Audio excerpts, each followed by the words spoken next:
I'm going to talk about Dahlia cuttings and the 4 essential things that they require to survive.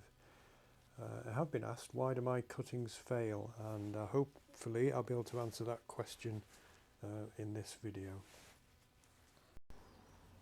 To quickly run through, you need to prepare the cutting correctly, and I'll go through the steps of that. You need to keep the cutting alive by giving it access to water and by preventing it from drying out. You need to provide some form of heat so that the rooting will take effect rapidly. Now, if your environment is warm enough, then you don't need to add, but if it isn't, then you'll need to add some form of heat. We use heat mats here to provide bottom heat to get the roots off and going. And the fourth thing that the cutting will require is light. So you must have an adequate source of light so that the cutting does well. So those are the 4 things. We'll go through each of those now. We'll prep a cutting and talk about each of those things and what you can do to make sure that the environment's right for your cutting. For this part, I've got 4 essential tools. The first one is a cutting blade of some sort, and it really should be as sharp as you possibly can. This Felco pruning blade is perfect for the job, so long as you maintain a really good cutting edge. They should be sterile. I've got some hydrogen peroxide on this tissue, and I've just wiped the surface before I start, and I'll wipe it again after. I've got some rooting powder here. Now, this isn't necessary, but it's probable that rootings do a little bit better with rooting powder, but it's certainly not essential.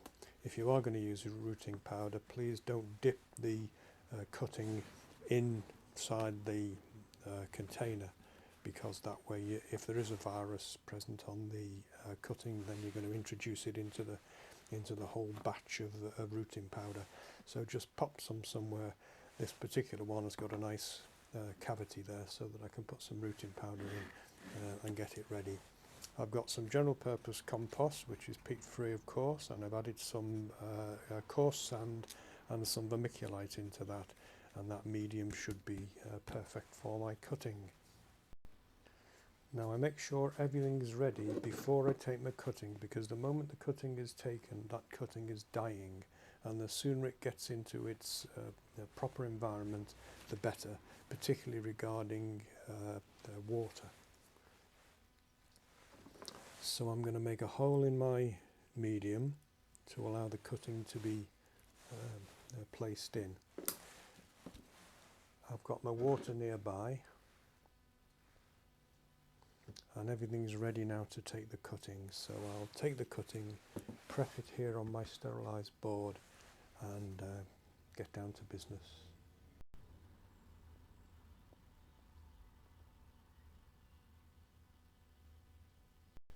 So this is the cutting I've chosen, and let's just have a little look in there and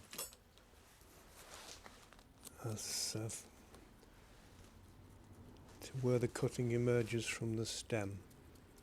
Now, the best cutting for a dahlia has got a little piece of the tuber attached to it, and if I can get down to that level, then so much the better.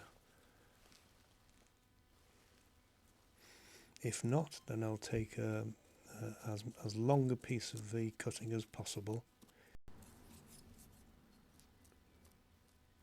So the shoot emerges from the tuber just here, and that's where I'm going to take the cutting, as close to the tuber as possible.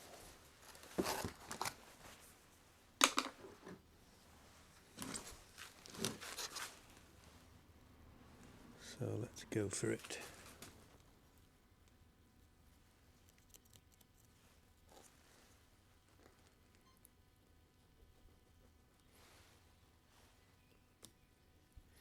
There we have it.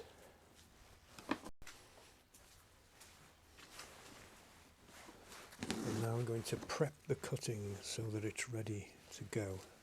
And the way we do that is that we discard the lower leaves together with the little collar which is often present. You can just see a little collar there which is often present on the cutting. That means we've taken it down to a good level. I'm going to remove the lower leaves.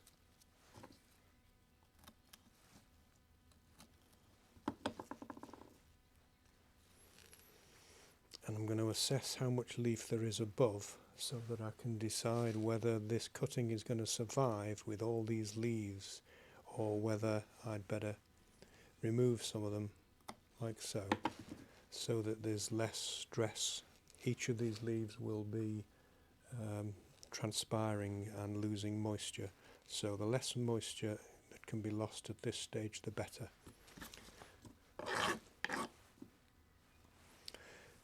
So if you cut somewhere along the stem and you're not near a node, then you should cut again just below a node. So in this case, this is a node, this is a node, and this is a node.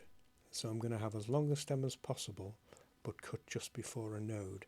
And in fact, because I've got my little collar there, I know that I've cut at just the right place there, just as it emerges from the tuber, and therefore this cutting is okay. So I'm going to dab the bottom with some rooting powder. Like I said before, it's not an absolutely necessary step. And then I'm simply going to place that so that it's nice and firm. And that's my cutting done. Sterilise the blade.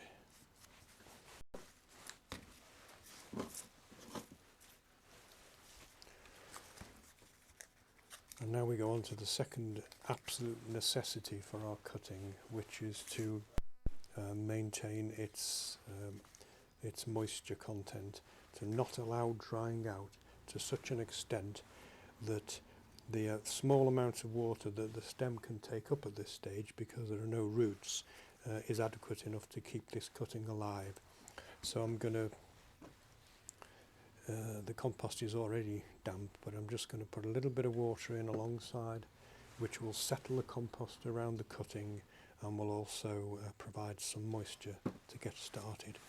Now there's two things I do now in order to maintain the moisture content of this cutting. One is to put a mulch of horticultural grit. You don't have to do this, but it is helpful. These mulches help the cutting in various ways. They protect the surface from drying out, the surface of the compost from drying out.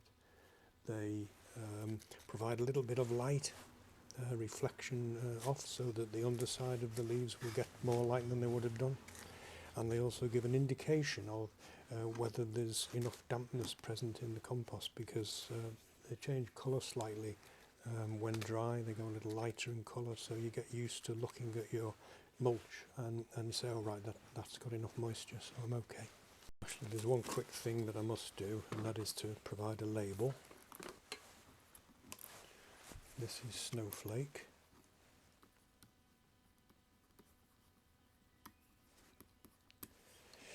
And I put the date that the tuber was put into compost to get started, which was 19th of February.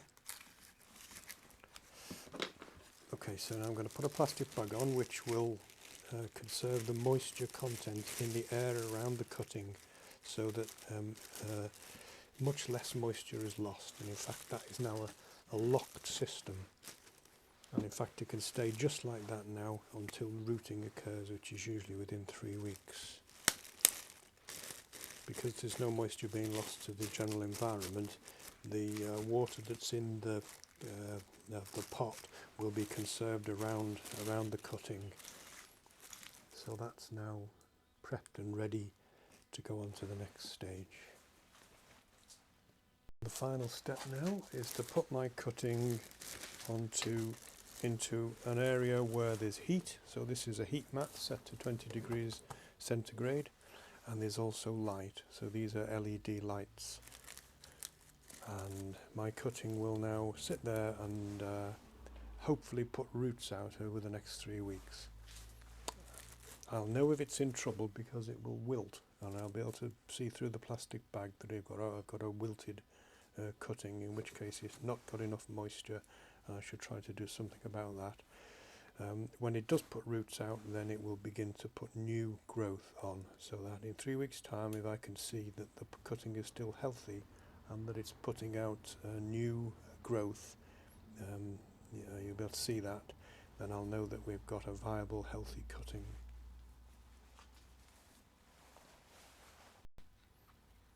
So I hope you found that helpful. I hope you do some cuttings, because it's a really enjoyable way of increasing your stock.